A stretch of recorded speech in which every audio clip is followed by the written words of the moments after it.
सुख हो भने पनि निश्चय नै ऊ साँझमा त डुब्छ, तर भोलिको सूर्य आजै झोलामा बन्द गर्न सकिन्न।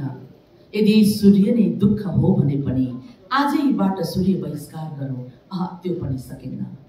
काव्यिक अभिवादन सम्पूर्ण मान्यवरहरूमा। मैले प्रस्तुत गर्ने कविताको शीर्षक रहेको छ मात्र एउटा हाँगा काटे पनि, अथवा काटे नि, महिलाको पुरुषलाई सम्बोधन। प्रिय पुरुष, तिमीले तिमीलाई नै प्रेम गर्ने नारी वृक्षको मात्र एउटा हाँगा काटे नि, एउटा हाँगा मात्र होइन, सयौं फूलहरू निष्प्राण हुनेछन्, हजारौं पातहरूका सहारा टुट्नेछन्, लाखौं करोडौं बीजहरू अवसानमा पुग्नेछन्।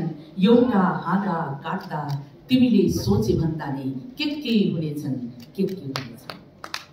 एउटा हाँगा काट्दा निष्प्राण फूलसँगै ओठका रङ्गहरू हुनेछन्, रङ्गसँगै सपनाहरू बेरङ्ग हुनेछन्, फूलसँगै जीवनका सुगन्धहरू बिलाउनेछन्, सुगन्धसँगै उमङ्गहरू रित्तिनेछन्।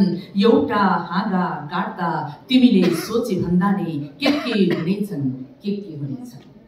हो एउटा हाँगा काट्दा बेसहारा पातहरूसँगै हरिया विश्वासहरू झर्नेछन्, विश्वाससँगै सम्बन्धहरूले आत्महत्या गर्नेछन्, र प्रेमको सारा शक्ति नै सारा गुनासा बिना नै तिम्रो अहमको पर्खाल नागेर पर्खाल बाहिर बसाई सर्नेछन्, र तिम्रा लागि डस्टबिनमा पुरुषत्वका धिक्कार प्रश्नहरू छाडिएका हुनेछन्।